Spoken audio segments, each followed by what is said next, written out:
às 13h30 às 15 horas, na Capital AM. Então, eu tô digital, AM digital, isso mesmo. Bom, vamos começar. Esse é o painel de número 3, é o último painel.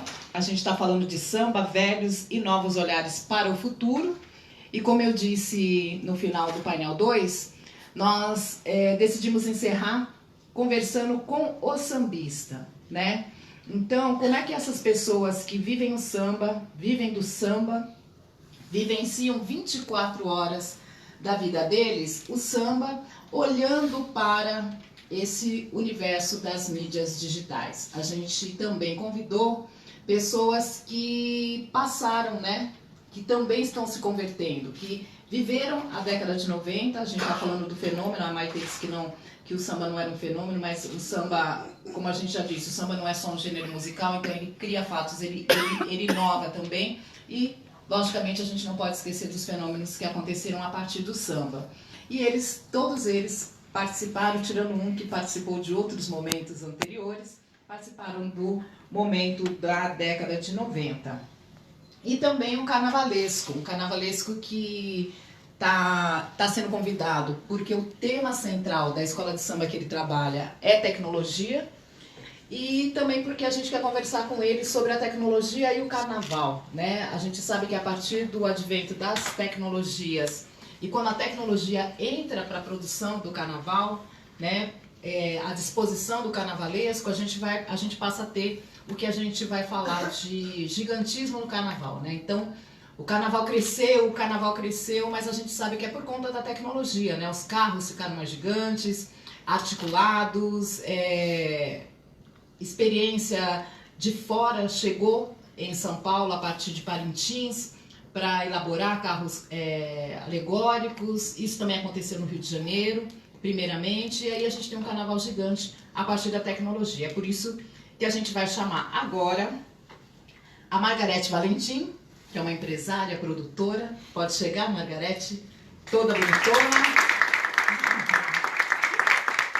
Aonde você quiser. A gente chama as mulheres primeiro, daí elas escolhem e ficam bem à vontade.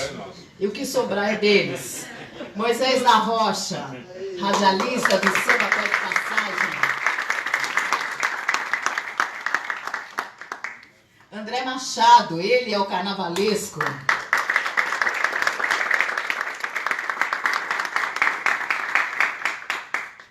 Eu falei para o André que a gente não tinha se visto ainda pessoalmente, estou conhecendo hoje. E a gente trabalhou toda a produção do evento olhando essa foto aqui, ó. E aí eu falei, nossa, ele deve ter 1,80 m, barbudo, deve ser velhinho, né? E aí ele tá aí quietinho desde a hora que chegou e a gente, André, é você. E Salgadinho. Só que Salgadinho eu quero te chamar por Paulo Alexandre, que é para depois o pessoal perguntar, é parente, né? Salgadinho, Paulo Alexandre. Sambista que começou como Paulo Alexandre, que se transformou em Salgadinho, hoje ele vai contar tudo. Bom, diferente dos outros painéis, que era mais formal, porque a gente tinha perguntas elaboradas e tudo mais, o sambista vai ser um papo de bamba mesmo, tá? Tinha que ser um papo musical, mas o Cavaco Salgadinho fica devendo para nós, mas ele falou que faz umas capelinhas. Palma da mão e capela. Opa, palma da mão e capela. Aí, chegou mais um palma da mão, então tá bom.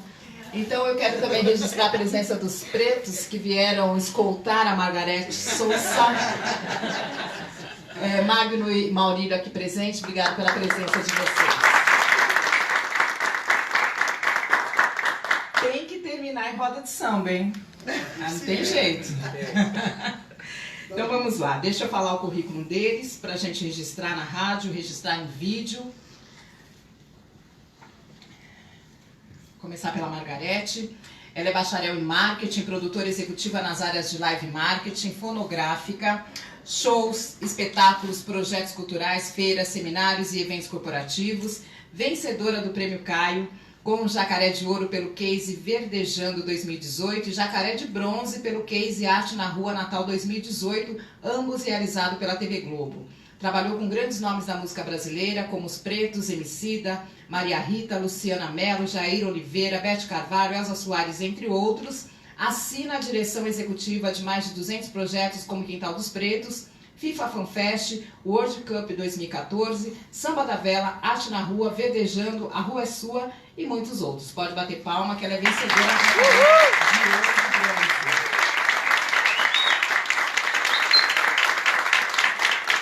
Moisés da Rocha, com mais de 50 anos de carreira. Moisés da Rocha é locutor do principal programa de samba do Brasil, o Samba Pede Passagem, que vai ao ar pela Rádio USP, Rádio Capital e estreará em breve na plataforma digital da BRZ. O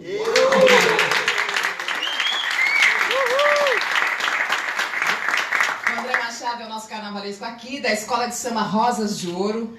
E em 2020 ele apresentará o enredo Tempos Modernos, falando sobre a relação entre o homem e a máquina, e levará para o desfile o primeiro robô sambista em realidade aumentada.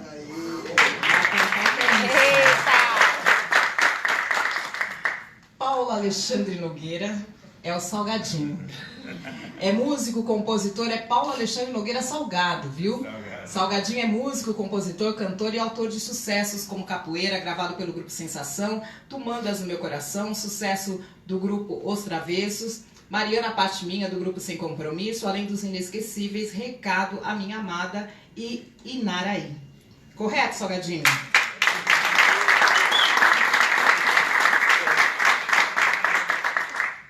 Bom, nós vamos falar sobre pagode 80, pagode 90, sobre samba na televisão, tecnologia e carnaval e rodas de samba que atraem um público usando exclusivamente as redes sociais, como é o caso do Quintal dos Pretos. Eu vou começar então falando com a Margarete Souza. Margarete, a gente fala Margarete Valentim, Margarete Souza, como você quer que a gente te chame? Pode manter? Os dois estão certos. É do marido, é do marido, é da família. Então pronto. Pode chamar de Margarete também.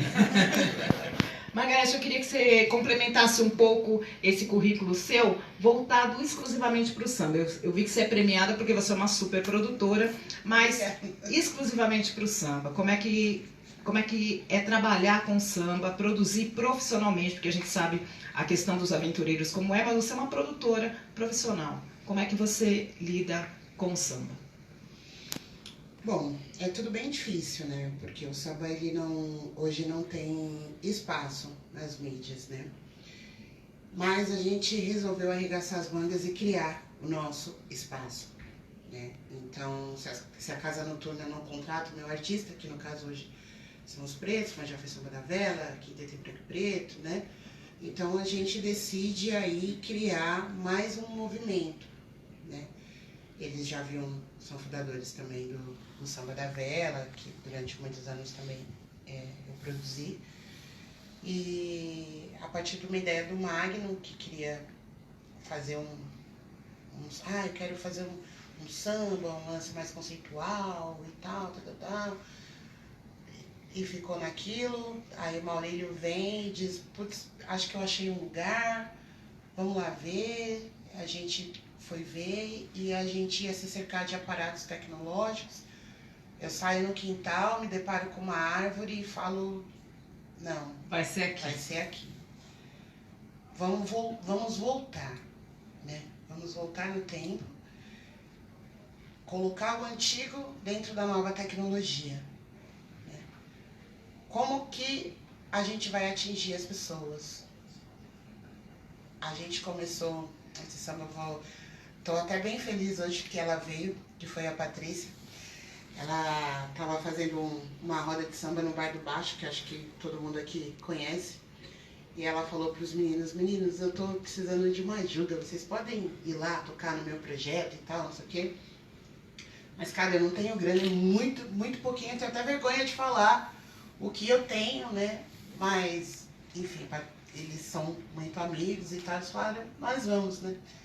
E eles foram, eu me lembro como se fosse hoje, a gente tinha R$500. E eu louca, que eu tenho ideias loucas o tempo todo. Falei, queria fazer um negócio grandioso com R$500, que veio desse convite que ela fez para os meninos irem lá. A gente falou com alguns amigos e tal. Aí eu falei assim, gente, a gente precisa investir na divulgação disso. A gente precisa fazer algo que ainda não foi feito e chamar a atenção das pessoas. Naquele momento, a gente decide fazer uma live multicâmeras e abre isso para o Brasil. Eu faço parceria com outras páginas, galera, compartilha, vamos aí, vamos investir nisso. Para resumir, que essa história até é longa, na nossa primeira roda, acho que tinha 100 pessoas, nem isso, né, meninos? 180 pessoas, e na nossa segunda roda tinha 1.500 e a gente nem estava preparado para receber essa 1.500 devido ao barulho que essa ação na internet fez, né? Resumidamente. Mas, indo um pouco mais fundo na sua pergunta, é difícil porque o próprio sambista não se ajuda, o próprio sambista não olha para o futuro, o próprio sambista não se insere naquilo, não acha que ele pode fazer parte daquilo, né? Quantos sambistas a gente tem hoje, artistas de samba aqui hoje? Artistas, levantem as mãos. Tá certo essa conta? Não bate, né? A conta não fecha. É. E quem trabalha com samba, trabalha com música sem ser... Tá, ok. Entende? Então, tudo que Dá para entender. Eles falaram agora há pouco nos outros painéis, tá tudo certo. É isso também. Mas eu acho que falta isso. Falta o sambista ser mais arrojado, falta o sambista se jogar, falta o sambista participar e produzir coisas de qualidade e pensar em estratégias, né? Ótimo o que esqueci o nome dela. Maitê. A Maitê falou agora há pouco que não tem o acesso da internet na quebrada, não tem o acesso da internet na favela, em muitos lugares. Ótimo. O que justifica, então, nós temos dentro do nosso país o segundo maior canal de música do mundo, né, com gênero totalmente periférico, que é o funk, com bilhões de acesso, e a gente ter um clipe de qualquer sambista da nossa cidade com 1.000 visualizações. Isso é uma vergonha. É inadmissível. Então, alguém está fazendo a lição de casa errada. A gente não está olhando para alguma coisa, a gente não está vendo alguma oportunidade. Bom, domingo agora foi o nosso último quintal do ano, né? A gente levou um robô de LED pro quintal, enorme, a criançada ficou louca. Aí falaram, nossa, mas isso não é de rave? Isso é de onde eu quiser que seja. Eu tô pagando, eu tô levando isso pro meu projeto. É isso aí. Então vai ter robô de LED, vai ter live, vai ter bateria, vai ter o que a gente quiser. Que lindo. A nossa cabeça tá aberta e tem que pensar em novas estratégias em atrair o jovem. Muito lindo, tudo que é feito no samba, com a tradição, com, né, os nossos baluartes, né, os nossos ancestrais. Mas quem que está olhando pro jovem? Hoje eu tenho uma equipe no quintal com 30 pessoas que trabalham e todas são jovens negros, jovens mesmo. A nossa portaria é feita de jovens, os nossos caixas móveis é feito de jovens. A gente faz ações, jovem, vai lá no samba, eu vou te dar tantos VIPs, grava um vídeo, posta e leva seus amigos. A gente fez isso e graças a Deus tinha 2.500 pessoas no nosso quintal no último domingo. Que lindo, Margarete. Calma que ainda tem mais coisa para você falar. Moisés da Rocha, no lançamento da BRZ, você disse que quando você viu essa história de rede social, internet, plataforma, você falou, isso aí chegou só para estragar pro samba. Até que você foi se convencendo e hoje você também está no meio digital através tanto da USP quanto da Rádio Capital e agora com a BRZ e todos os trabalhos em parceria que a gente tem visto. Você que passou por todas as transformações, tá ligado aí? Tá. Eu queria que você falasse essa conversão sua, essas migrações nesses momentos que foram avançando, principalmente no rádio, e agora você de frente com as mídias digitais. Eu gostaria até de voltar um pouco atrás, né? Voltar um pouquinho, lembrando que eu acho que a grande vantagem, se é que pode ser uma vantagem, né? um grande diretor teatral, falecido recentemente, ele disse que dizem que a velhice, que é a melhor idade, ele fala, a melhor idade é uma merda, porque eu não consigo decorar texto nenhum mais, não lembro mais de nada, vou atuar, né? O Antunes Filho, né? Diz isso. Mas eu acho a grande vantagem, uma grande vantagem realmente, da longevidade na profissão, você ter a oportunidade de ter vivenciado tanto grandes transformações e o progresso tecnológico dentro do rádio, por exemplo. Eu comecei em rádio em 1967, logo que saí do Exército, vim do Canal do Suez, era Boina Azul, lá na faixa de Gaza, vim para cá. Quando chega o encontro, o Exército matando gente, perseguindo travadores, saio do Exército, onde tinha até uma carreira até razoávelzinha e tal, né? Mas saio, vou para a vida sindical, né? Para a vida Euclides, aquela coisa toda, tal, e sindicatos e tal. Mas entro no rádio então em 67. Mas em 67 você pega uma outra tecnologia. Não? Pô, eu me lembro que lá na faixa de Gaza, a gente não sabia, foi o ano de 1964, a gente não imaginava o que estaria acontecendo. Porque nós estamos aqui em dezembro, passando Natal com a família, em dezembro de 63, já estávamos em Santos e embarcamos já num navio durante 30 dias pelos mares, né, até chegar no Porto Said, né, no Egito, tá, depois ir para a faixa de Gaza, lá entre Israel e Egito, aquela coisa toda, que é a força de paz, né?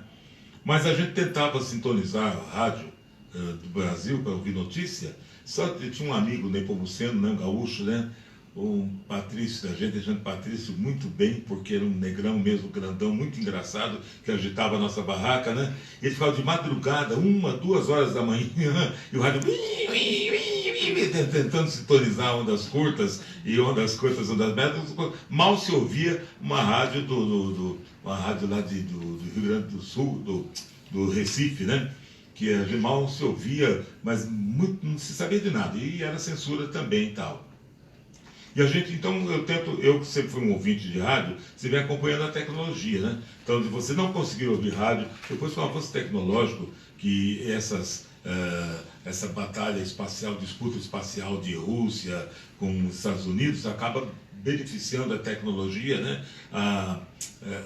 Muitas coisas, robotização, miniaturização, de muitas coisas surgiram por causa dessas corridas espaciais, adaptando sempre os materiais para o homem no espaço. Hoje em dia o cara fala de espaço, né? Toca o coisinha do pai, né? Da Beth Carvalho, toca lá na Lua, acorda o robô, aquela coisa toda, você vai acompanhando tudo isso aí. Então eu tive a bênção que eu acho, né? A oportunidade de acompanhar desde 67 a evolução tecnológica do rádio também.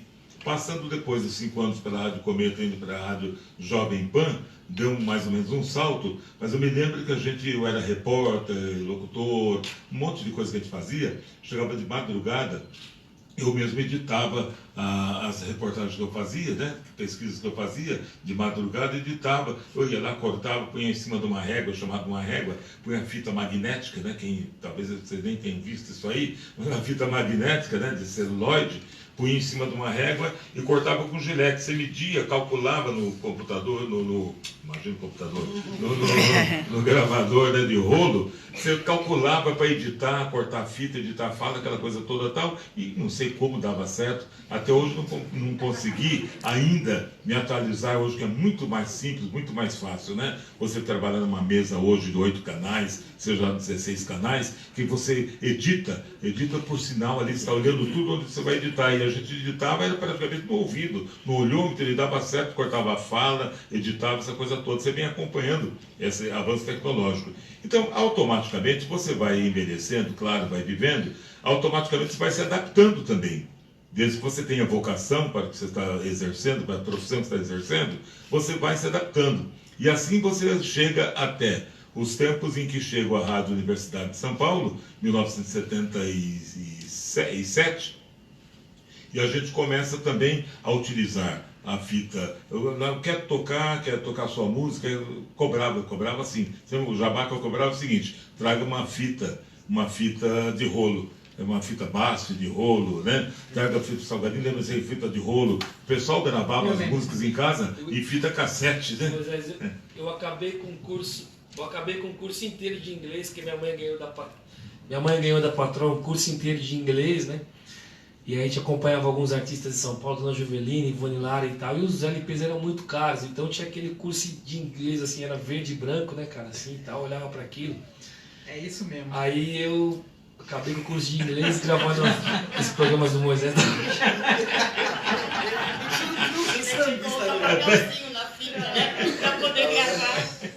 E até hoje encontro. Mas o que eu encontro de pessoas aí, ai, meu pai, meu avô gravava muito em fita cassete, não sei o quê. E eu tenho arquivado muitas fitas cassetes, fitas de rolo, essa coisa toda tal. Com o advento, né, dessa nova tecnologia, você acaba, eu estou inserido na coisa. Na Universidade de São Paulo, as emissoras foram também gradativamente, foram se atualizando também com o equipamento. E você passa então para o MD, né, vem MD, teve o cartucho, MD, depois a fita, né, aí vem, hoje é pendrive, né, hoje tem aquilo, como é que chama, que você salva? O HD tem nuvem, tem HD, tem um monte de coisa, né? Então, você tem que se acompanhar, tem que ir aprendendo, dá um trabalho danado, mas você acompanha, né? Normalmente você pega alguém, né? Agora tem a Domênica Carvalho, né, que faz essa parte aí, auxiliada pela equipe da Claudinha também, aquela coisa toda, Moquita, meu filho, né, o Elder Celso, aquela coisa toda, mas eles vêm acompanhando, você vai entendendo, porque mesmo até para falar, para trabalhar, você tem que entender a linguagem, a nova linguagem também. Se antigamente você gritava no microfone, lá Chico de Assis, o dramaturgo, o grande produtor nosso lá na Jovem Pan, ele falava, quando o locutor hoje em dia que grita, né? Nós estamos aqui, a partir de agora que estamos falando com você, fala, precisa avisar esse pessoal que já inventaram o microfone, né? Então, mas a gente vai se adaptando e claro, né, que eu vou com esse convite que a Claudinha me fez, né? Gentilmente, né? Eu me sinto hipervalorizado. Você vai aprendendo a lidar também com essa nova mídia, porque é o momento de você falar também. Claro, a gente sente uma certa dificuldade e eu procuro entender também, e já foi tratado esse tema hoje aqui, o porquê de você ter um sucesso danado em rádio, no rádio normal, né? E depois eu sempre trabalhei muito com rádio AM também. Agora na Capital nós estamos na Rádio Capital, está uma rádio AM, mas está também nas mídias, está nas plataformas digitais também. Ela está digitalizada, é um AM digitalizado. E a linguagem é totalmente outra, os meios de você se comunicar são totalmente outros. Recentemente eu estive num programa, foi numa época, ocasião de, não sei, questão de dia de samba, uns 2, 3 anos atrás, na TV Rural, lá na Bandeirantes. E no termina ela fala assim, quantos seguidores você tem? Eu falei, não quero nenhum imbecil me seguindo. Eu consegui, né, Silvana? E eu perguntei, eu ouvindo você chamar o povo de imbecil. Eu não quero 1 milhão de idiotas me seguindo, não. Quero pessoas que pensem, né? Que pensem, que falem, né, sabe? Porque hoje em dia está assim, porque você vê o camarada, de repente o cara pulando, dando pirueta, ou fazendo... O cara tem 1 milhão de seguidores,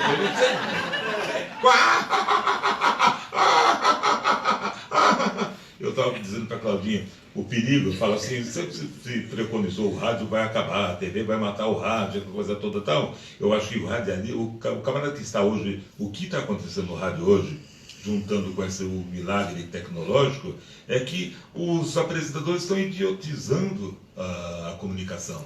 Os caras não estão pensando mais para falar. Pô, a pessoa você diga, eu vou até citar Band, Jovem Pan, você coloca algumas coisas, e aí que conhecido você veio hoje, onde é que você teve, o que você gosta mais, assunto, o cara vai dar uma notícia. Primeiro ele descreve como é que ele foi de bicicleta para a rádio, não foi, o que ele encontrou, o que ele comeu de manhã, como é que tá, com que roupa está vestido, não sei o quê. Aí eu estou esperando a notícia. E cansa, fico esperando a notícia. Até chegar na notícia, tem um monte de bobagem, idiotas e tal. Eu acho que o rádio está correndo um sério perigo, sabe, de ser assassinado pelos comunicadores. Não é que o rádio morre, não é imortal o rádio, não é impossível. Só que estão matando o rádio, a maneira que estão fazendo, as bobagens, as idiotices estão fazendo, sem contar as fake news, né, que já é outra história, né, é coisa mais governamental a nível mais, né, federal. Mas aqui há muita bobagem sendo falada no rádio, e o rádio tinha uma importância, não precisa ter aquela seriedade, sabe, que tínhamos na Jovem Pan quando fazia o Jornal de Manhã, Jornal de Integração Nacional, repita, 7 e 5, tal, governo, sabe, talvez não precise ter toda essa seriedade toda que a gente punha, que era uma locução clássica. Mas a gente fez também a difusora que anunciava os bailes todos na Tupi. Jet, Music, Balanço Pop, Record do Billboard, tal, aquela coisa toda. Lançamos Nelson Triunfo assim nessa época lá. Então foi um outro tipo de locução que eu acabei juntando para falar o samba, pé de passagem. Eu juntei difusora, juntei com a Jovem Pan e deu isso aí, deu certo, né? Deu certo. Vamos aplaudir. Estamos diante de um mestre, gente. Maravilha. Que delícia esse fórum. André, fala pra gente a sua trajetória, que aqui eu só falei sobre Rosas de Ouro, né? Você é um carnavalesco, é paulista, vem do Rio, trabalhou em quais escolas de samba? Fala um pouquinho pra gente. Então, eu sou carioca, né? E... Ninguém é perfeito, né? Também acho. E assim, eu comecei a gostar de samba aos 7 anos de idade, quando assisti o desfile da Império Serrano, Bumbum Bate-Bumbum. Que é minha escola do coração, mas eu tenho uma escola de criação. Eu sou do bairro de Cavalcante, próximo de Madureira. E eu sempre, depois de ter assistido o desfile da Império Serrano, eu falei para minha mãe, eu quero trabalhar com isso. E ela tomou um susto, assim, né? Porque meu pai era passista da Em Cima da Hora, junto com o Carlinhos de Jesus, na época. E ele não queria, na época o carnaval era marginalizado, ele não queria que o filho fosse para o carnaval. E aos 13 anos de idade, depois dos 7 anos eu comecei a acompanhar mesmo a escola de samba, recorte de jornal, revista, mas aos 13 anos de idade, escondido dos meus pais, eu escrevi um enredo e desenhei ele. E escondido também, eu apareci na reunião da escola de samba, aos 13 anos, um mesão imenso. E na reunião tinha mais ou menos umas 30 pessoas, né? E no final o presidente da escola, que é o falecido Sr. João Severino, falou, alguém tem alguma coisa para falar? E eu levantei o dedinho e falei assim, eu tenho um enredo para mostrar. E, lógico, eles não iam dar crédito para um menino de 13 anos, mas ficaram fascinados com os meus desenhos. E com 14 anos eu comecei a desenhar pela primeira vez pela escola de samba, para essa escola, e não parei mais. Só que eu tinha o sonho de ser carnavalesco, né? E mais uma vez eu bati na porta da escola pedindo para ser carnavalesco, e mais uma vez ele disse não. E naquele dia eu fiquei super desanimado e peguei tudo que eu tinha de jornal, de coleção de LPs, e botei tudo no quintal e taquei fogo. E foi um período muito difícil para mim, né? Porque é uma coisa que eu escutava do meu pai, escutava da minha mãe, mas eu queria fazer parte. E aos 19 anos de idade eu voltei a essa escola, fiz vários cursos de desenhos e voltei. E comecei a ajudar no barracão, a conhecer o processo todo, e aos 20 anos de idade me deram a oportunidade de ser carnavalesco. Entrei na quadra e falei, você é o mais novo carnavalesco da Em Cima da Hora. E até então não parei mais, e em 98 eu vim parar aqui em São Paulo, convidado pela Escola Barroca Zona Sul. E graças a Deus, porque existe um preconceito muito grande do carioca com o carnaval de outras cidades. E São Paulo não seria diferente. Eu sempre assisti o desfile do Rio. E por incrível que pareça, por conta da não divulgação das mídias, eu nem imaginava que tinha carnaval aqui em São Paulo. E a primeira escola que eu pisei aqui em São Paulo, apesar de ter ido primeiro numa reunião no Barroca, mas o primeiro ensaio que eu fui mesmo, foi na Vai Vai.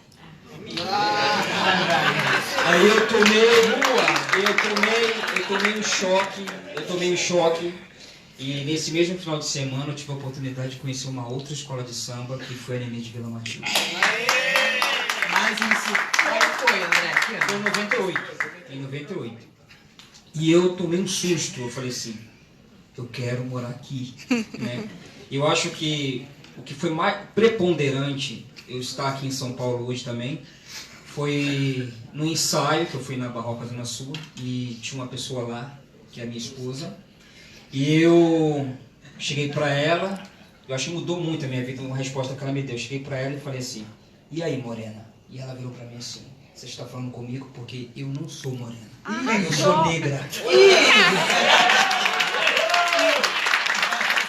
Eu tomei um tomei um choque muito grande de cultura, porque assim, desde quando eu era criança, eu sempre fui chamado de moreno, né? Que acho que talvez seja uma cultura do próprio Rio de Janeiro. Sim. E quando ela falou isso, assim, eu falei, você tem que casar com essa mulher.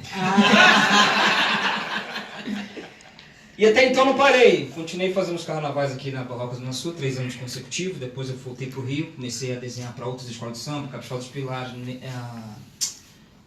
Mangueira, Porto da Pedra.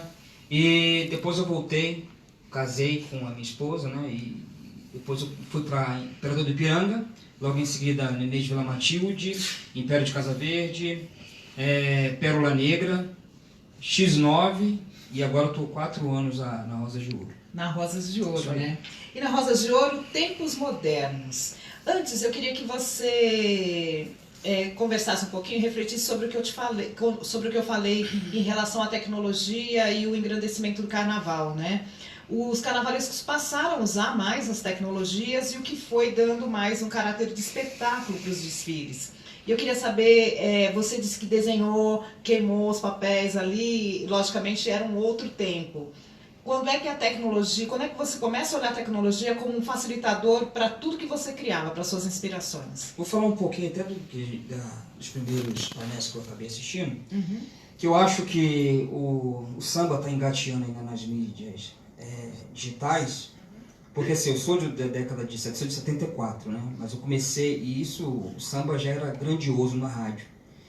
Quando eu comecei a dar por mim do que era samba foi em 82, e nos anos 80 foi quando a televisão descobriu o samba, né? O desfile das escolas de samba.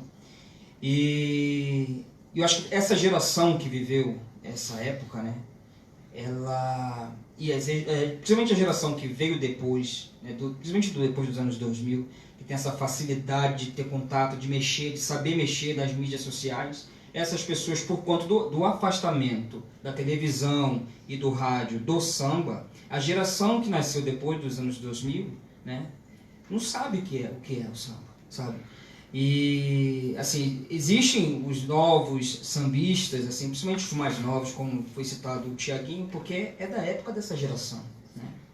Então, existe esse afastamento, mas eu acredito que o samba, por ele ser tão forte, e eu acho que também essa questão da digitalização, dessas mídias sociais, ser uma coisa tão recente, eu acho que o samba está engateando, mas ele está tomando corpo. Eu acho que a qualquer momento, as pessoas que não sabem o que é o samba, ou então tem esse afastamento, vai chegar junto. E talvez acho que o enredo da Rosa de Ouro esse ano, falando sobre tecnologia, tem tudo a ver com o que eu estou falando, né? Porque assim, existe a tradição dentro das escolas de samba, e é muito difícil para um jovem ingressar numa escola de samba, porque tem sempre aquela tradição, tem sempre os mais velhos que falam, eu estou há mais tempo dentro da escola de samba, o que você está querendo aqui? Né? Existe esse preconceito com o jovem. E talvez tenha sido isso o fator mais importante da gente ter escolhido esse enredo. Para quem não sabe, a Rosas de Ouro tem como parceira a Mercedes-Benz, que vai fazer 10 anos. Né? Quando acabou o carnaval desse ano, de 2019, que a gente ficou em 3º lugar, a Mercedes nos procurou e falou que tinha uma ideia de um enredo. E logo na semana depois do desfile das campeãs, nós fomos até esse encontro, né? E tinha vários estudiosos de tecnologia, representantes da FEI, da Mauá, da USP, fora a galera da Mercedes lá. E quando eles falaram que a ideia do enredo era tecnologia, eu falei assim, meu Deus do céu, eu não gosto. Pensei comigo, por quê? A gente está acostumado a temas folclóricos, históricos, indígenas, temas culturais, temas afros, né, que acho que talvez temas que mais me aproximam, né, e tecnologia, até porque a tecnologia acho que é muito distante do dia a dia do sambista, né, não tem a ver, o que eu posso tocar no coração das pessoas que gostam de carnaval. E eu fui para casa pensando naquilo tudo e eu falei assim, vamos me reunir com a comissão de carnaval, eu falei assim, vamos inventar um personagem que primeiro toque o coração da galera envolvida com tecnologia. Vocês vão entender. Então eu inventei a história de um robozinho chamado RO XP4, RO Rosas de Ouro, XP Experiência 4.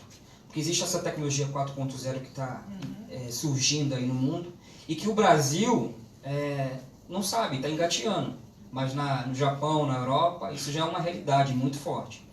E escolheram a Rosas de Ouro por ser uma escola que sempre buscou, tem histórico de parceria, de inovações, e procurou a Rosa de Ouro por conta disso. E também por ter a parceria com a Mercedes.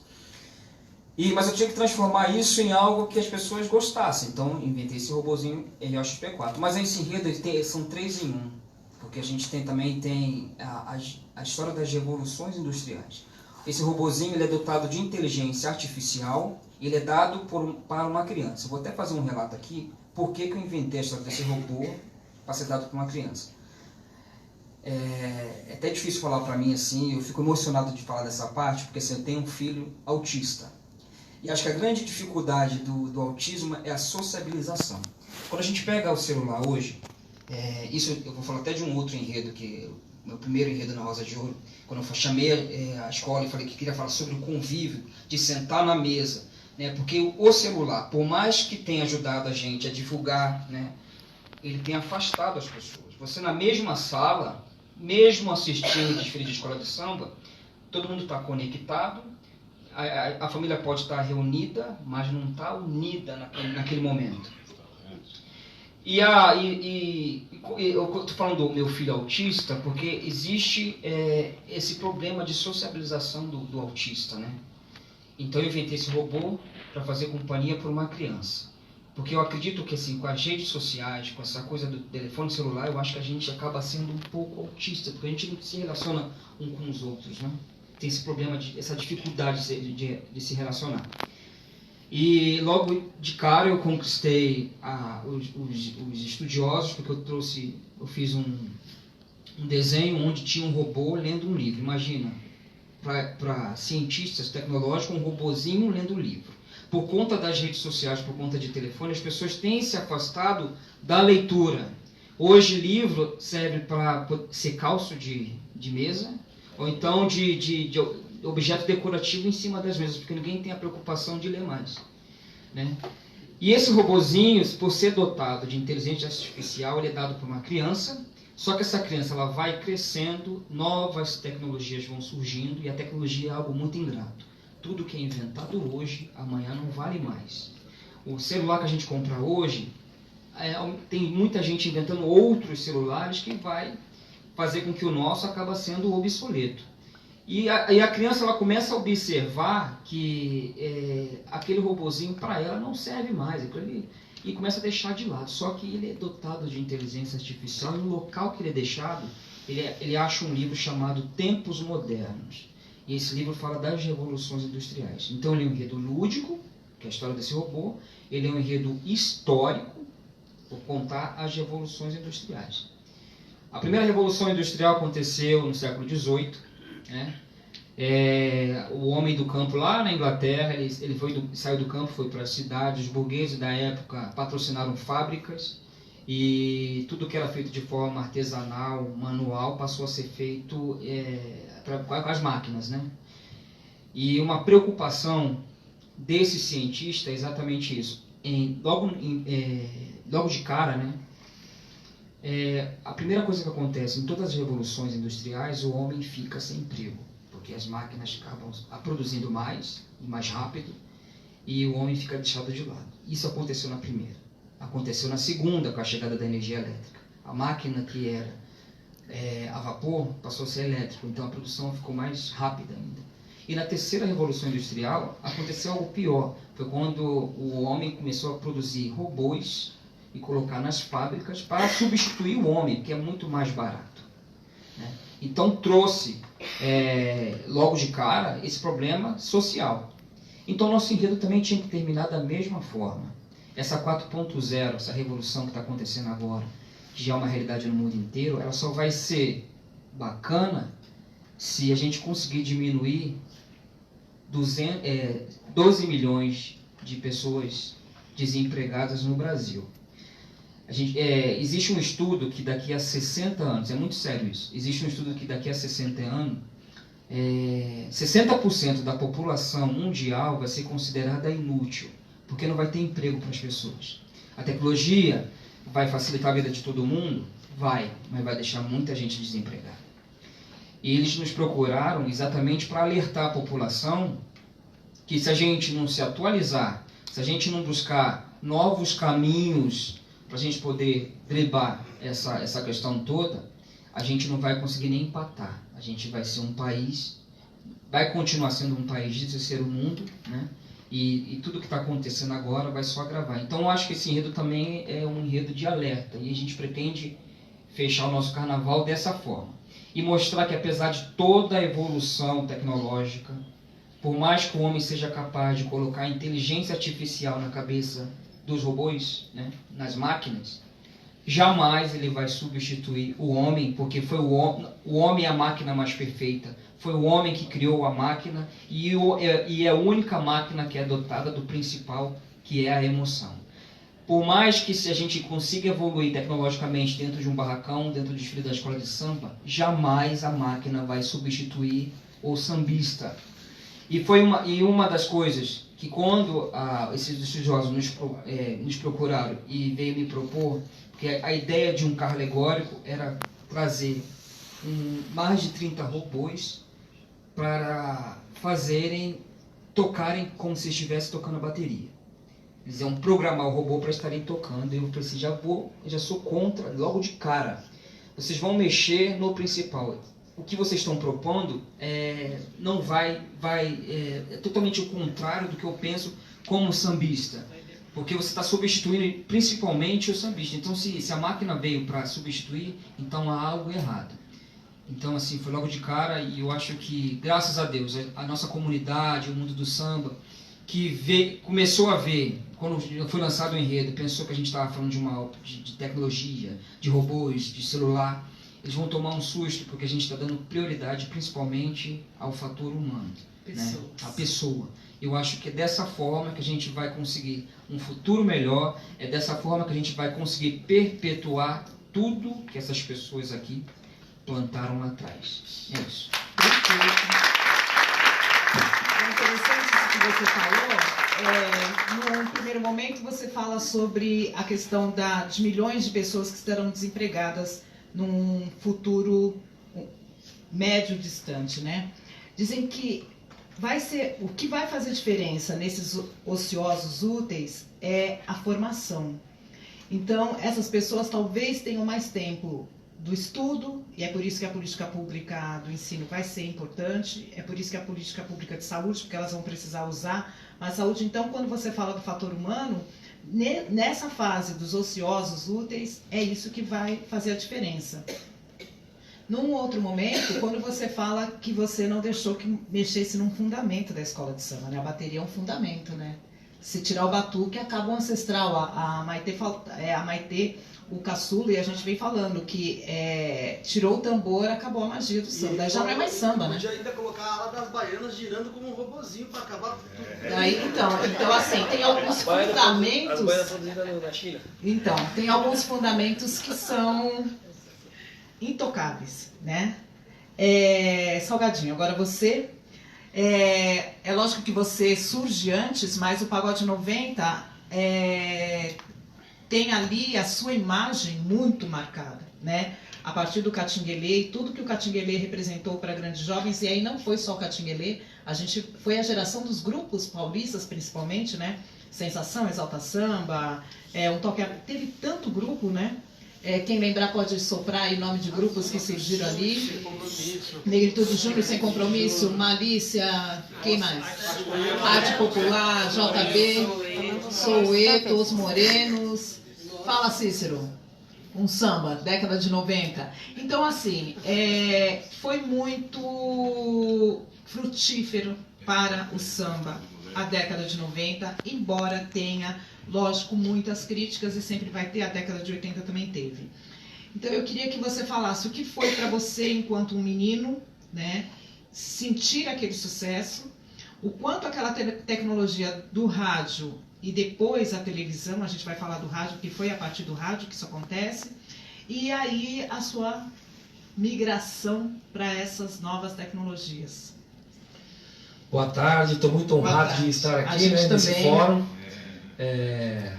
são pessoas que têm seus conteúdos e suas histórias muito marcantes e marcadas, né? Para que a gente possa realmente, de longe, estudar. De perto, então, é uma grande honra estar aqui. Mas eu queria dizer que eu comecei minha vida na música, na minha família mesmo. A minha avó tocava um pouco de cavaquinho, meu avô um pouco de sanfona, né? Os meus tios ali, aqueles sarais da família, onde a gente se juntava. Minha avó teve 14 filhos, minha mãe tinha 13 irmãos, né? Cada um dava seu jeito de tocar seu violão ali, se integrar. E a minha mãe conta que minha avó tinha um cavaquinho que o meu tio, ele se casou e levou. Um dia eu tinha 2 anos de idade, ele apareceu com esse cavaquinho na minha casa. E aí eu agarrei o cavaquinho, só consegui tirar o cavaquinho de mim quando eu dormi, né? Com os dedinhos cheios de bolha. Então aí ele já tinha Batizou. o lance com o cavaquinho, já vem da família. E muito Jorge Ben nos bailes dos meus primos, black music, né? E a gente cresce naquele ambiente onde a imagem da sociedade ela é voltada não pro negro, né? Você não tem autoestima, você mora num bairro que tem o mesmo nome do outro, mas no seu bairro não tem asfalto, não tem saneamento básico. E a gente cresce vendo tudo isso que acontece no dia a dia, as questões de segurança pública, onde eu morava num bairro onde na minha rua tinha 3 famílias de pretos, né? E quando acontecia qualquer coisa, nas madrugadas, a polícia ia de madrugada lá para tirar todo mundo para pôr pra rua, os pretos. E meus tios, 14, 15 anos de idade, batiam e tal. Então a gente cresce com isso. E aí eu cresci no ambiente de futebol, samba na beira de campo, né? Os instrumentos ficavam na minha casa, eu gostava do surdo. Meu primo tinha uma equipe de baile, os equipamentos ficavam em casa também. Eu ficava mexendo, era uma briga danada, porque não podia aparecer nenhum disco riscado, né? Isso era complicado. E aí, esse gosto invadiu minha alma e eu me integrei desde muito cedo, 11, 12 anos de idade, com cavaquinho, né? Eu me lembro que minha mãe fez uma prestação com o meu padrinho no MAP, né? Ali, hoje é shopping, né? Me deram um cavaquinho. Pô, mas você é novo. Eu tenho 49. E fizeram assim, me deram um cavaquinho. E não tinha métodos assim, era muito caro para você ter método, né? Não tinha vídeo aula para cavaquinho. Tinha uns métodos que eram muito difíceis, de Henrique Casas e tal, não tinha iniciação musical. E aí eu comecei a ouvir choro, tocar bastante choro, Jacó de bandolim, tudo autodidata, né? Não sabia fazer um acorde direito. Aí eu ia nos lugares, eu via o Paquera tocando, Douglas, Biro, aí eu pegava um guardanapozinho e ficava dedo 1, 2, 3, fazia aquilo. Isso era o básico. E aí eu tinha comigo, poderia ter um vídeo para cavaquinho, né? Aí depois, quando desenvolvi e tudo mais, acabei fazendo um primeiro vídeo aula para cavaquinho do Brasil, fui eu que fiz. Não por ser melhor, mas para colaborar mesmo. Depois de muitos anos eu descobri que tive vários alunos assim, desses da nova geração, e uma grande satisfação isso. Mas eu estava conversando com o Moisés ali, nesse Moisés da Rocha, e, poxa, lembra aquele primeiro disco do Chopapo? Eu falei, lembro. O Chopapo eu jogava num time chamado CR Dólar, né? Aí tinha um cara que tinha um caminhão na frente da minha casa, assim, que ele levava a gente nos jogos de domingo, né?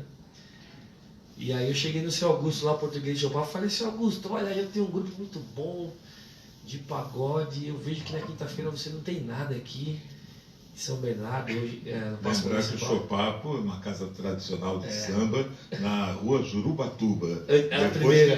Depois foi pro Paço foi Municipal. pro Paço Municipal, São Bernardo do Campo. Exatamente. Foi lá que eu conheci o Chopapo, voltando de Santos.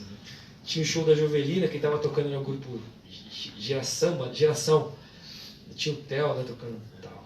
Falei, que legal isso. E eu falei pro cara, tem um grupo muito bom e tal, mas quando eu fui migrar pro Chopapo, né? Deolinda era do Geração, o Theo, do Exalpinha, né?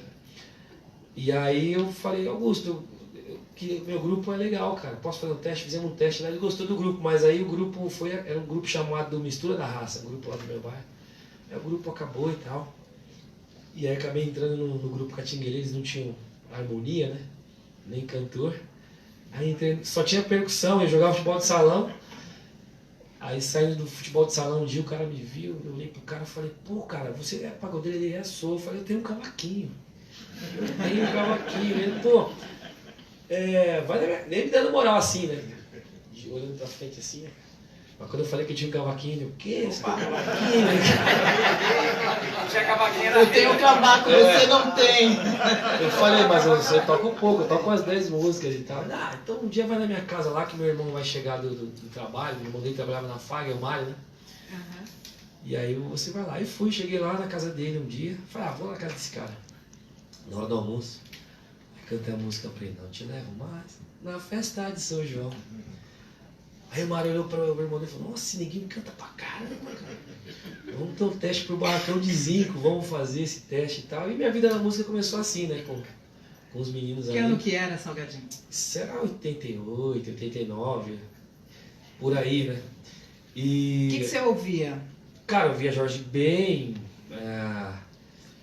Juvelina, Fundo de Quintal, mas a geração 80, que é a minha, eu nasci em 70, a gente cresceu ouvindo o pop rock nacional, Sim. né, que era aquela explosão nas rádios e tal, e é sensacional aquilo, né, apesar que a origem deles é diferente da nossa.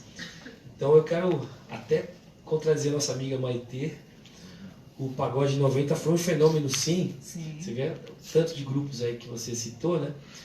Mas é aquela questão do samba agoniza, mas não morre. Não vai morrer nunca porque ele é cultural, né?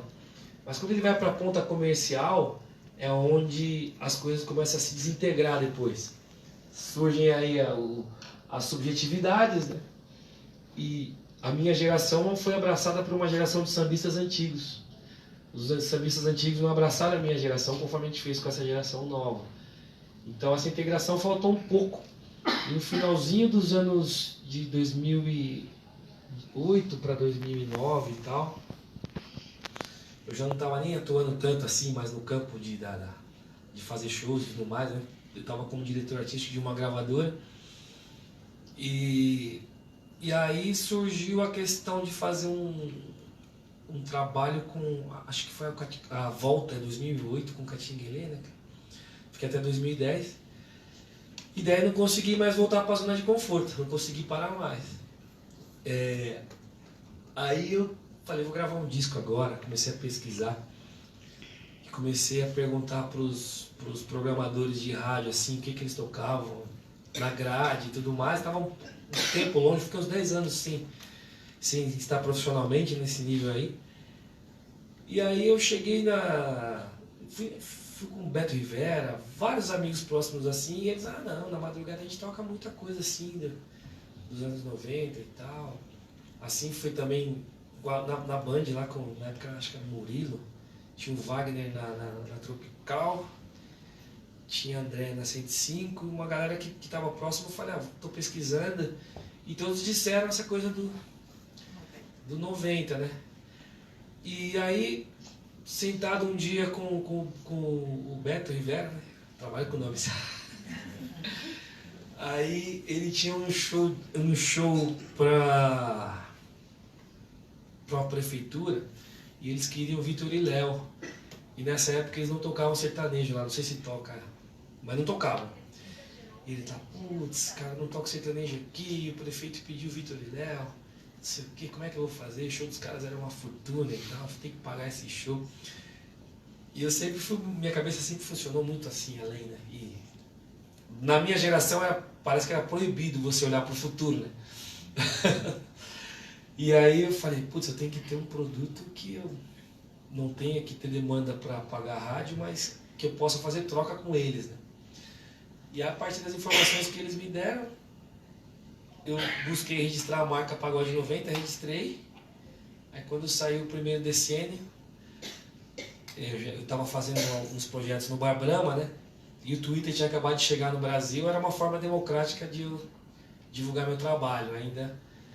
Ainda não tinha essa coisa de streams aqui. falei, então agora já que saiu a minha marca, eu vou lançar essa marca. Onde eu fazia shows, eu botava hashtag pagode não vem. Hashtag pagode não vem. E aí todo mundo ficou curioso para saber o que era aquilo. Não era nada, né? Era o começo de uma ideia, porque o orçamento era Era baixo. fake news, então. Não, era uma ideia. Era uma ideia. Então, onde eu me apresentava com o meu repertório no Ventista, né, era isso. Porque quando foi em 2009, eu tinha feito a volta com o grupo Catinguelê. E aí eles queriam botar um empresário lá, que era amigo deles e tal. Né? E grupo funciona assim, né?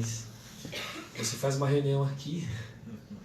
Daqui a pouco, Parece que tá tudo certo, né? Daqui a pouco você tá fora de uma reunião que todo mundo fez, já tá decidido. E aí um cara te fala, olha, a ideia foi dele, fala, olha, o grupo achou que é melhor isso. E aí, como foi uma volta, eles me falaram, então, Salgado, o grupo acha que é melhor colocar esse empresário aqui, o que você acha? Eu falei, já que vocês acham, eu também acho. Mas eu vou contrariar, porque a pessoa, quando ela quer fazer uma coisa, demora um ano, 2, 10, ela vai fazer o que ela quer fazer. Eu boto o cara e tal. Aí chegou esse empresário, não, vocês têm que tirar essas músicas novas aqui, porque isso que é legal, né? Aí a gente ia fazer shows nos lugares, aí o DJ botava uma música de sucesso do rádio, porque as rádios de FM, né, que tocam o funk, né, o sertanejo, o pagode, o DJ tocava aquilo, o grupo de pagode que já tinha entrado, já tocado aquelas músicas, e o sertanejo entrava e cantava a mesma coisa. Eu falava, será que eu tô ficando louco? Não é possível. Parecia que eu tava... Eu falei, não é possível, cara, que eu tô ficando louco, todo mundo fazendo a mesma coisa. E aí, quando saiu a minha marca, né, falei, não, a minha história é forte aqui, né, porque uma das coisas que aconteceu de legal no início dos anos 90 com os grupos foi que o samba tradicional era muito forte na nossa cultura, os artistas eram muita referência para nós, mas a gente tinha essa herança, mas a herança do futuro, que é o que ele estava falando, acaba vindo para nós também, porque a gente está sempre engatinhando, né? Eu vi a Zélia Duncan falando uma coisa no Faustão no domingo que foi muito interessante até, pertinente. O Faustão perguntou para ela, essa coisa de esquerda e direita? Ela, não, nós estamos indo pro buraco. A direção é outra. Ela vem cá. Então eu achei interessante isso, porque eu pensei, eu até falei, nós, afros, a gente nunca saiu do buraco. A gente faz um esforço incrível trabalhando, às vezes 10 vezes mais, e a gente não consegue reconhecimento muitas vezes onde é necessário para que você possa ser espelho até, né? Para ter força. Então, um fórum como esse é muito importante e era proibidíssimo olhar para o futuro. E aí, quando eu falei minha história é forte aqui, a gente não fazia, por exemplo, o senhor Moisés sabe, os primeiros eventos grandes que tiveram assim de samba foi a Rádio Manchete, que teve aquele festival, né? Algumas coisas que vocês faziam, mas geralmente ligados à escola de samba. E eu pensava que isso poderia ser muito mais, né? Samba do Camisa. Camisa, né? Então a gente, nos anos 90, a gente ouvia as bandas nacionais de rock fazer aqueles baita shows, aqueles festivais. E eu sabendo da demanda da minha gente, eu achava uma afronta. Eu falava, não dá pra gente fazer assim. E ninguém dava crédito para isso. Mas como nós éramos jovens, assim, alguns em faculdade e entrando em outros nichos, passou um período que o pessoal do Morumbi, dos Jardins, eles iam para a Zona Sul para ver um samba, eles iam no consulado para ver um samba. Eles migravam dos seus lugares para ver esse samba dos anos 90, os grupos e tal, e aquilo foi realmente um fenômeno, porque nós não tínhamos a parte técnica, por exemplo. Você tem o tantão, o pandeiro, um cavaquinho, são todos instrumentos acústicos, né? Então, como você vai fazer um show para 1.000 pessoas, 2.000 pessoas, num local grande, onde tem o rock and roll, onde tem o sertanejo que eles vão com seus instrumentos que não são acústicos, né? Então, os técnicos ali começaram a se aperfeiçoar naquilo, né? Surgiram os técnicos empresários em eventos, a geração da Margarete é prova disso, né? E porque geralmente os empresários eram os amigos, né? E aí quando surge essa mudança do analógico para mídia digital, foi onde caiu no meu colo a questão do pagode 90. E eu falei, vou divulgar no Twitter. Então minha ferramenta de volta foi o Twitter, né? E aí, coincidentemente, meu telefone começou a fritar, né, cara? E eu já não estava mais trabalhando com ninguém. Aí o telefone fritava e eu era o Alexandre, né? Que meu nome é Paulo Alexandre. Sim. Pois não, aqui é o Alexandre, eu trabalho com salgadinho, sou irmão dele.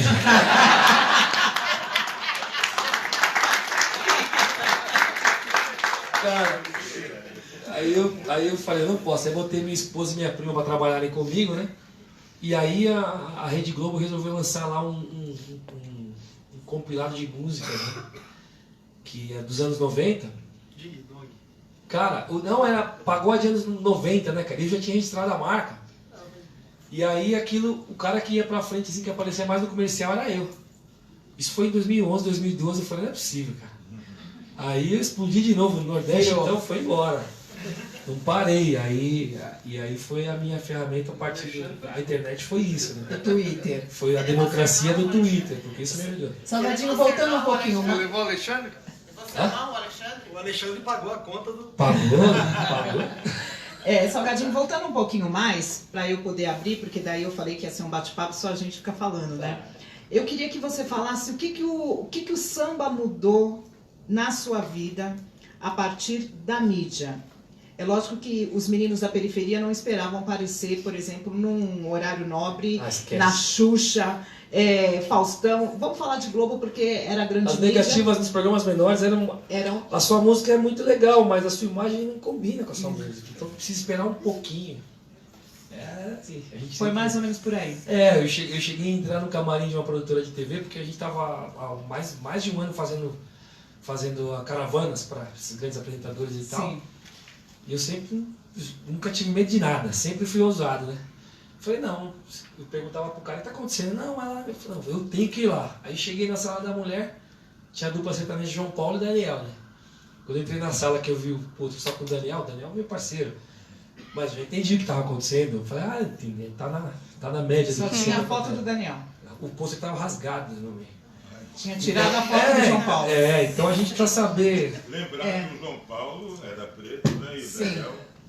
Não será, né? Sim, e quando no desastre morre justamente o João Paulo, né? E sempre isso que acontece. Você sabe, Salgadinho, eu vou só dar um testemunho aqui que eu acho bem interessante que você falou.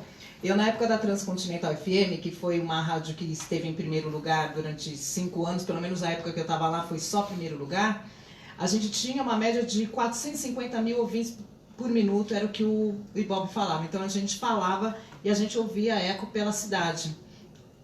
E uma diretora de um programa de TV, da TV Record na época, do Raul Gil, ligou na emissora de rádio, eu estava no ar. Trabalhamos com nomes. Trabalhamos com nomes. Aqui é a BRZ.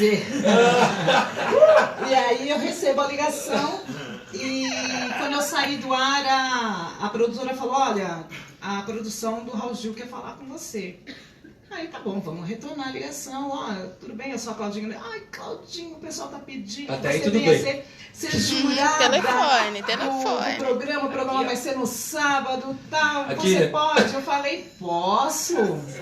Daí ela foi ser primeiro lugar, aqui é uma loucura, o auditório pede, os sambistas vêm, falam de você. Tá bom, eu vou.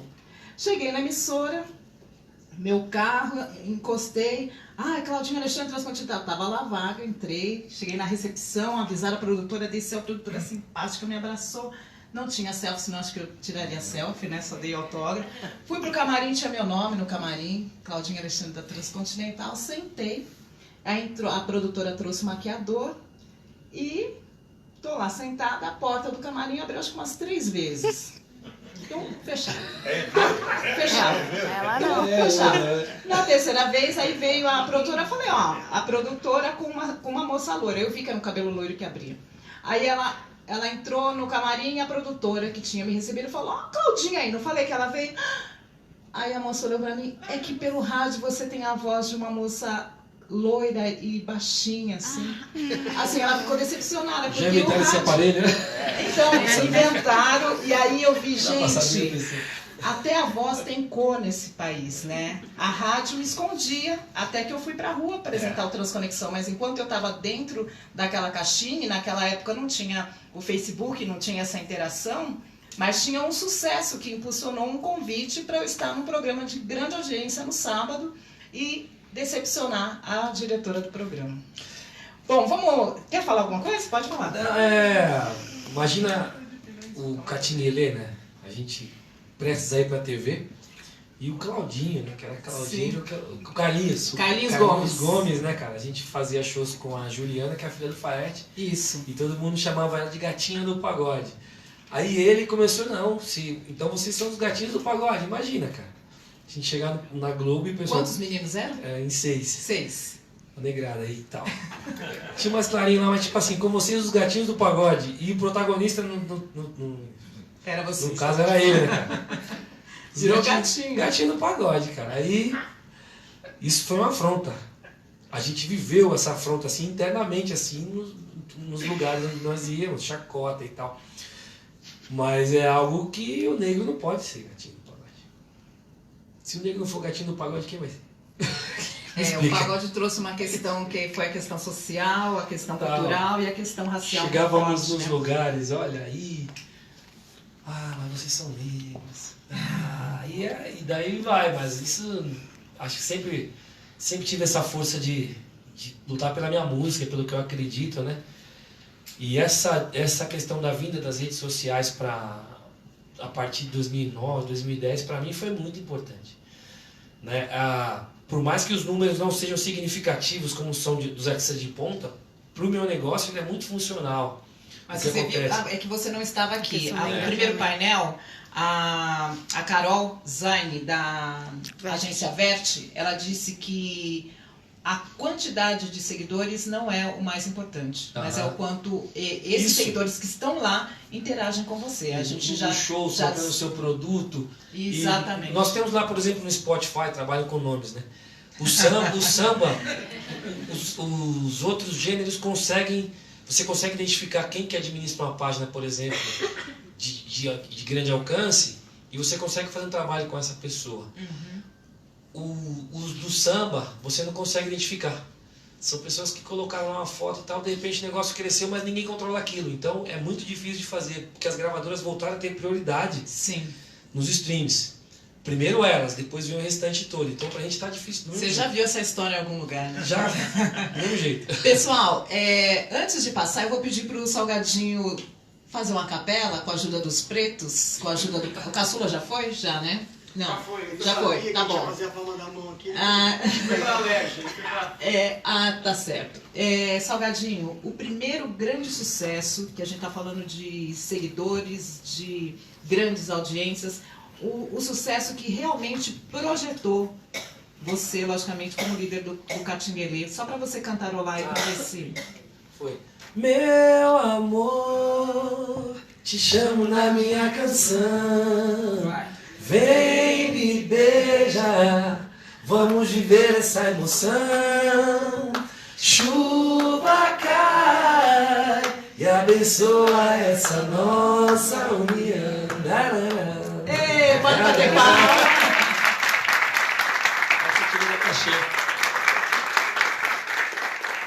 Alguém quer comentar alguma fala de Salgadinho? Quer comentar alguma coisa que ficou de fora pra gente...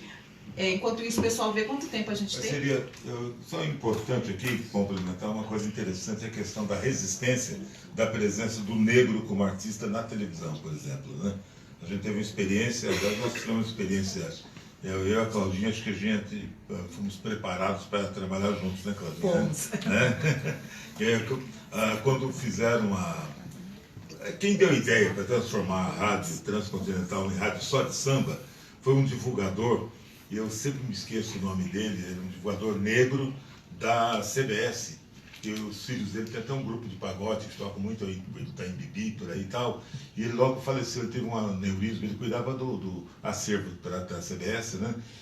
Mas ele botou na cabeça do dono lá para transformar a rádio só em rádio de samba.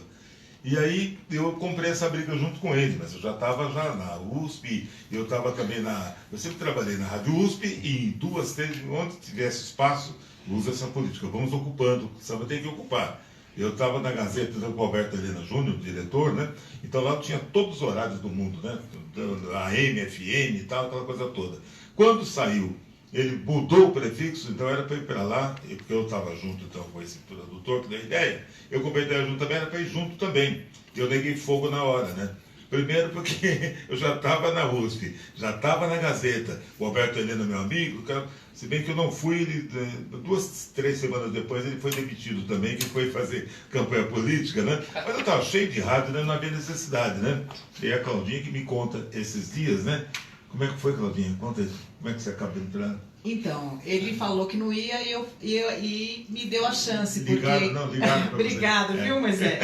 Porque quando eu cheguei lá, a história que tinha sido convidado Moisés disse não, tinha sido convidada a Gleice disse não, porque eles estavam em outra emissora, eu também estava, eu estava na 105 FM, mas a distância, eu moro em Taboão da Serra, então entre ir para Jundiaí e ir para Mogi foi o que eu fiquei, eu tive que medir. Não, Jundiaí eu chegava mais rápido, só que não era uma rádio 24 horas de samba. E aí quando falaram, não, o homem quer falar com você, inclusive foi o Pelé Problema que ligou para minha casa, e lá a rádio vai tocar 24 horas de samba, vai para lá, e aí eu fui porque eles disseram não. Aí, de repente, nossa história, né? De repente, a Claudinha não está em rádio agora, não, tem que estar lá, não é possível, chamei, vamos para a Rádio USP, né? Tô lá agora. E vai ter um programa dela brevemente lá também, especificamente, né? Eita. Estamos trabalhando nisso aí. E aí, de repente, ela me chama para a BR também. Não tem assim. jeito, né? Esse destino, né? Vai nos unir para sempre, né? Mas lembrando, como o negro ele acaba chegando, né, nos meios de comunicação, um professor, me esqueço o nome dele agora, um professor da PUC, escreveu um livro onde ele cita, inclusive, a Thaís Matarazzo também, uma jovem escritora, cita isso, que o negro nunca foi aceito no rádio, desde o lançamento do rádio no Rio de Janeiro, o negro nunca foi aceito como locutor, como funcionário, porque negro era beberrão, que negro era aquele preconceito todo de pseudo-abolição, não é isso?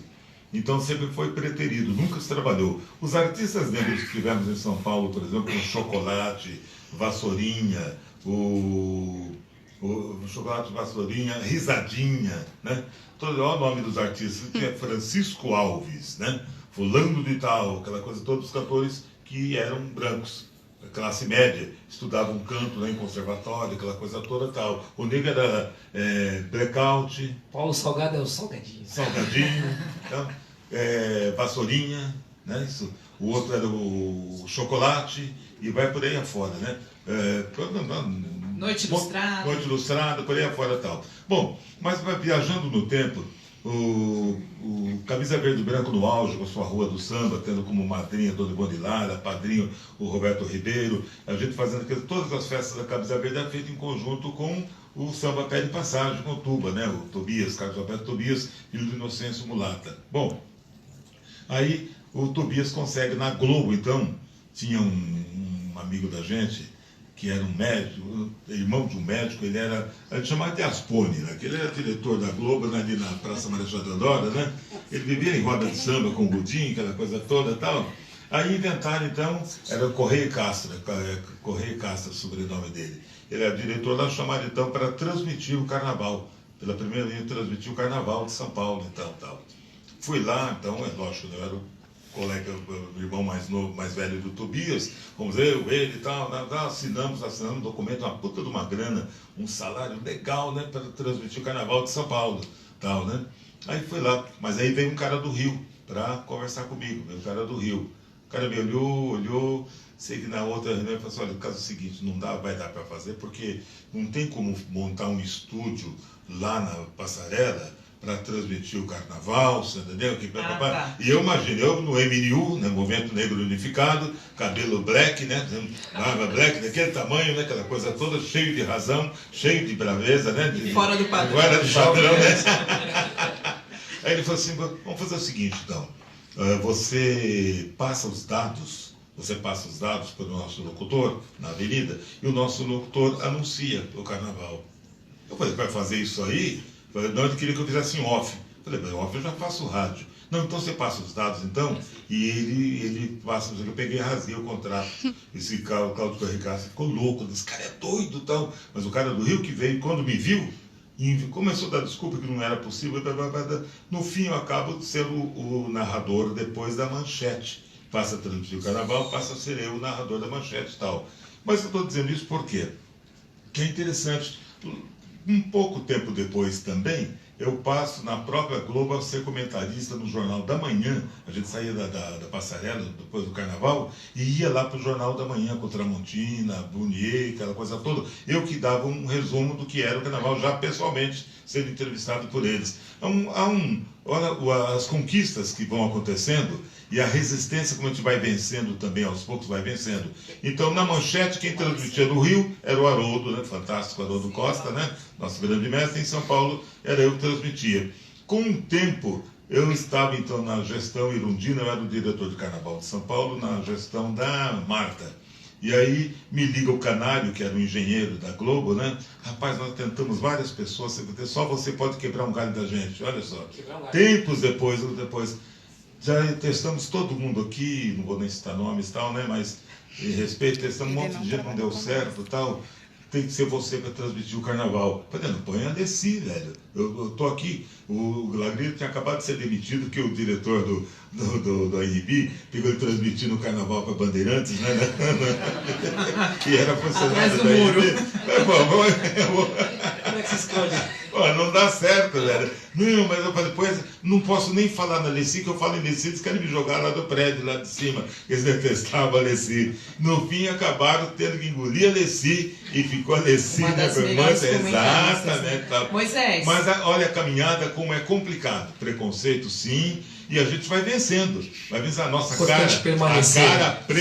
A cara preta, o cabelo carapinho, a nossa careca, seja lá como for, a gente acabou ocupando os espaços e sendo respeitados, nos impusemos sim, sabe? E a gente acabou ocupando espaço, sabe? Com autoridade e notório saber, né? Bom, a produção disse que a gente tem que encerrar. A última pergunta, eu queria fazer para a Margareth, depois vocês podem... Ninguém falou nada. Ninguém queria perguntar, então a gente foi ocupando. Você queria perguntar? Então tá, pera um pouquinho. Margareth, o Quintal dos Pretos é um fenômeno, né? Por quê? Porque acontece basicamente com a divulgação nas redes sociais, ou vocês ocupam algum outro veículo para dizer sobre o Quintal dos Pretos? Não, só a internet mesmo. A gente não trabalha com papel, nada impresso, o meio ambiente agradece. A gente não trabalha com divulgação em rádio, spots também, porque não temos dinheiro para isso. E a gente trabalha única e especificamente com a internet, mas a gente alimenta isso, né? A gente busca estratégias, a gente cria promoções, a gente fez uma pesquisa ano passado, contratamos algumas meninas para entender, né, quem é essa persona que eu estou lidando, né? O que essa pessoa come, como nasce, morre, o que ela gosta de consumir, o que ela gosta de ouvir, o que ela sente falta nos eventos. E você falou no começo, né? Qual a sua experiência pro samba específico, porque você faz muita coisa, principalmente com a Globo, sim, já há 8 anos, né? Com os projetos da Globo. Mas o grande lance foi juntar a musicalidade desses meninos que, né, apesar que já falou logo, apesar de não reconhecidos da forma que merecem, né, apesar de serem colocados em uma outra parte da história do samba, não estarem nos livros, né, eu acho isso um absurdo. Eu também não estou em lugar nenhum. É uma dívida, né? Sim. Então, nós vamos fazer. Eu procurei pensar a produção disso, como os eventos da Globo faz, como que são os grandes eventos. Sua experiência para cuidar da carreira deles. O que tem nos outros eventos que não tem no samba e funciona, né? Qual é a experiência? Então, a gente abaixou um pouco essa bandeira do samba, do Rio de São Paulo. Não. Qual é a experiência que a gente vai proporcionar para qualquer pessoa que queira ir no quintal? Aí viraram, não, mas Quintal dos Pretos, pode ir branco? Pode ir branco. Respeitando que ali é um território preto, né? Entendendo o que está acontecendo ali, entendendo que aquela roda ela é em homenagem às rodas que aconteciam nos anos 80. e tudo mais. Então, a gente apostou nas lives, né? Apostou nas redes sociais, no corpo a corpo. E, como o André falou, sem esquecer o lado humano. Por exemplo, hoje, se você chegar no nosso quintal, quem recebe você na porta são eles, né? Dando as boas-vindas e juntando esse lado todo tecnológico que a gente usa com a experiência que a pessoa vai estar. Né? Então não tem aquele lance, o artista chega depois, faz fila para tirar foto. Não, a hora que a pessoa cai no quintal, primeiro é encontrar com os dois pretos lá, já feliz, com a cerveja na mão, tirando foto, no clima, né? Então isso proporcionou as pessoas, nossa, que legal, olha, é diferente isso. Poxa, tem muita gente comentando e me perguntando, né? As artes de vocês são diferentes, são, né? A gente mesmo, a gente também usou o modelo de vocês, inclusive fornecedor de vocês, para cuidar da gente também. Vocês ligaram, né? A Cris me ligou. Eu falei, claro, explico, mas é cuidar, né? Eu sou bem chata e bem detalhista com as coisas. Então, você fornecendo para o público um material de qualidade, você se aproximando, você falando, olha, vem, você faz parte, pode fazer parte disso também. E isso foi crescendo, foi crescendo, foi crescendo. E hoje o quintal não é só uma roda de samba, de resistência, que tem uma musicalidade incrível e de tudo isso. É uma experiência. Você vai para viver uma experiência e a nossa intenção é que você saia de lá, né, com o seu espírito diferente, que a gente contribua de uma forma positiva na sua vida. Obrigada, Margarete, pela sua presença, pela sua experiência. Parabéns mais uma vez. Salgadinho, para o samba voltar para a mídia, é preciso que as novas gerações tenham os sambistas antigos como referência? Você acha que está distanciado? Eu acho que a gente tem essa distância desde quando, teoricamente, aboliram a escravidão. A gente não consegue admirar o outro, a gente não consegue... A gente acha que perde... Quando eu falo a gente, nós, né? Sim. A gente acha que perde espaço, mas na verdade não. Né? Por quê? Por conta das dificuldades sociais, da origem de cada um, da batalha de cada um. Acho que só falta isso. Independente das mídias sociais, acho que a gente precisa se resolver nessa questão. Primeira coisa, o samba é um só, né? Você é pagodeiro. Eu acabei de fazer uma gravação agora com um cara de sertanejo. Por que eu fiz?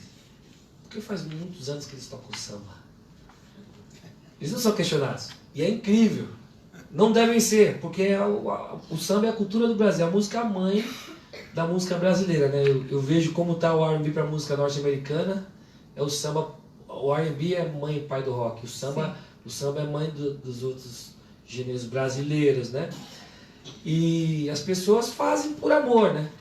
Nós poderíamos dizer que se apropriaram de uma cultura que é nossa, mas a gente não se apropria um do outro. A gente pode se apropriar do sucesso do quintal, da genialidade da comunicação de vocês, né? Formar uma rede mesmo. Realmente existia uma rede onde é pertinente você dizer, não, ele é muito bom e eu assino embaixo. E se ele trouxer mais 1, mais 10, eu sei que vai ser bom também. E se o cara conseguir ocupar seu espaço, vai ser sensacional. Ao invés de nós questionarmos as pessoas que estão há tantos anos na labuta, por que você gravou sertanejo? Não, gravei sertanejo, eu gravei samba na linguagem que eles fazem junto com eles. Maravilha. Acho que é muito mais isso. Tá certo. Obrigada pela sua presença, por você ter aceitado. Não foi beber o tabaco, mas tudo bem. André, agradecer, porque eu sei que a sua agenda estava terrível. Me falaram, ele falou que vai abrir um espaço para ir lá, mas que ele não está indo em lugar nenhum, porque é lógico que a gente ainda fez. Nem em casa, né? A gente teve a insensibilidade de te chamar no momento em que vocês estão na boca do carnaval, né? Carnaval é fevereiro, já está aí. E além de agradecer, eu queria que você deixasse aí a sua mensagem, seu convite para esse carnaval. Primeiro, eu estou muito honrado de estar aqui, ao lado do Salgadinho, do Zé, do Garete. Porque a gente faz carnaval, né? E assim, eu sempre fui super humilde. Eu não consigo colocar a distância da pessoa que está varrendo o barracão de mim. A mídia, voltando a falar da mídia, né? A mídia coloca a figura do carnavalesco num pedestal, como se ele fosse o responsável por tudo aquilo que a escola é apresentada, e na verdade não é. Todo mundo dentro do segmento é importante, né? Eu sempre tive isso muito claro na minha cabeça, né? A gente não faz carnaval sozinho. A presidente, né, o diretor de carnaval é como um técnico, ele escala todo o time e eu sou talvez o artilheiro, mas eu preciso de todo mundo tocar a bola para mim para poder fazer o gol, que é um desfile. Eu sempre, na minha cabeça também, eu sempre pensei de que título é só consequência, o mais importante é dar o espetáculo, é aquele carnaval ser notado pelo aquilo que a escola está apresentando.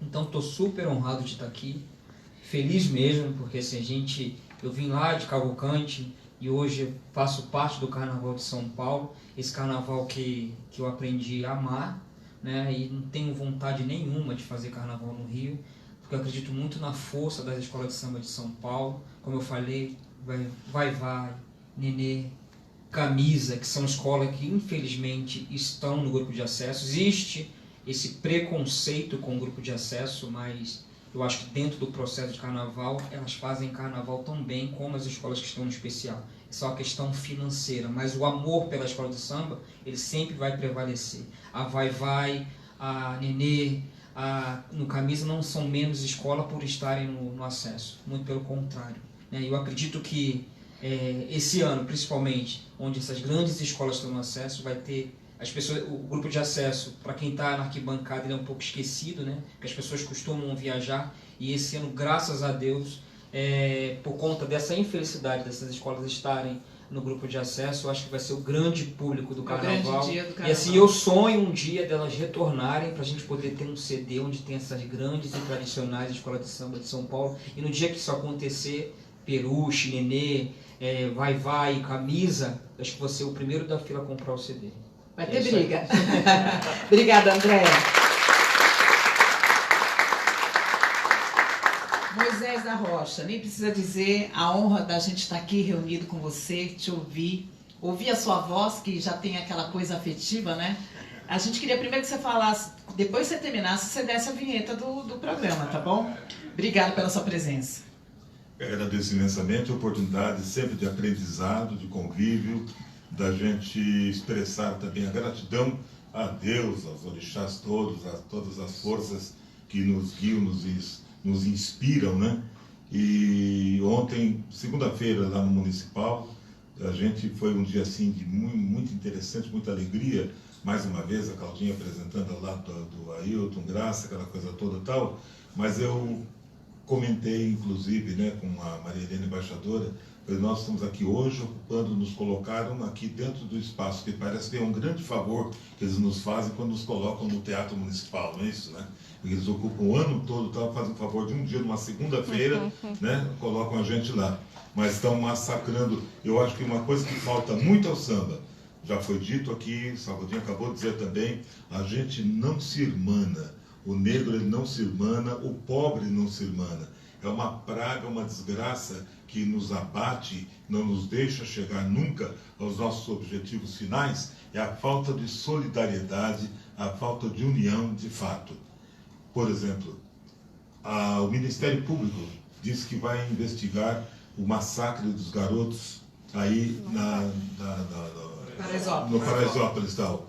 Até hoje, quando massacraram, assassinaram, né, dilaceraram os corpos lá no Carandiru, até hoje o que aconteceu? Absolutamente nada. O resultado vai ser o mesmo de Paraisópolis, vai ser o mesmo de Brumadinho, o mesmo, sabe, das tragédias todas, o mesmo das milícias. Temos milícias 80 no Rio de Janeiro, de mais Marielles da vida, ou seja, no Rio de Janeiro tem sua milícia, não invejamos também o Rio, porque nós temos a nossa milícia aqui fardada, travestida de força policial, que pretensamente nos daria proteção, mas estão liquidando com a nossa juventude, com o povo preto, com o povo pobre nas periferias. Não levam nada é levado para essas submoradias, né, para esses bairros, mas é levado somente a força policial, assassinando, verdadeiro massacre, genocídio. eu chamo essas moradias nossas que existem na periferia, são verdadeiros campos de concentração. Somente a força policial, o massacre e as autoridades são eleitas por nós. Muitos de nós voltamos e tem gente que ainda defende esse tipo de coisa e acha, também quem mandou fazer barulho na periferia.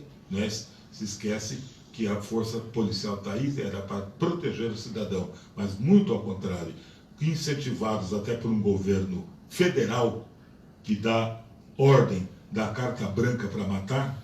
Então, as forças policiais que foram criadas para nos massacrar e para matar quem discorde de quem está no poder, só usam a força, matam quem discorda, quem não está nos jardins. A abordagem do jardim é de um tipo, na periferia, nas submoradias, nos bairros, é a força, é a bala, é cacetete, é porrete, é massacre. Então a gente não vai ter nunca liberdade de fato se a gente não se unir, se a gente não protestar.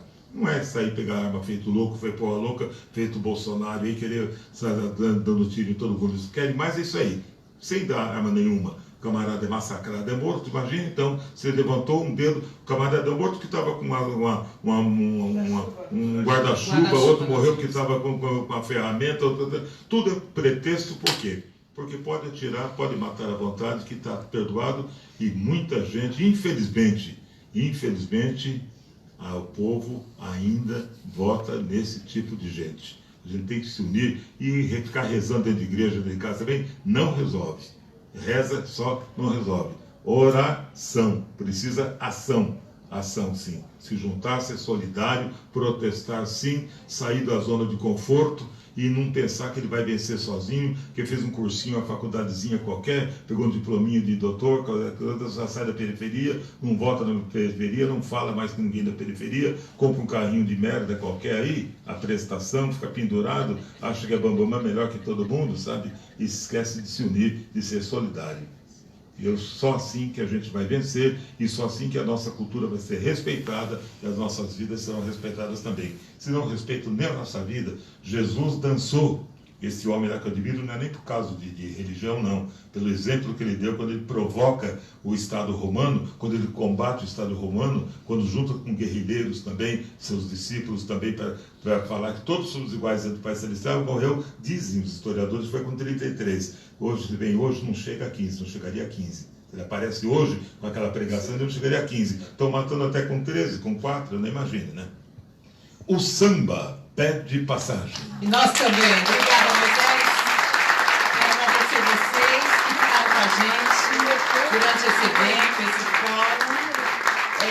Agradecer aos parceiros da BRZ, o Pasquim Bariprosa, o Bar Samba, a AIG, Associação Índios Guaru, que ajudaram a gente a organizar esse evento, aos amigos aqui do Inovabrá, o Júnior Tonon, o João Luiz, a Karen e o técnico que eu não me lembro o nome, Tiago.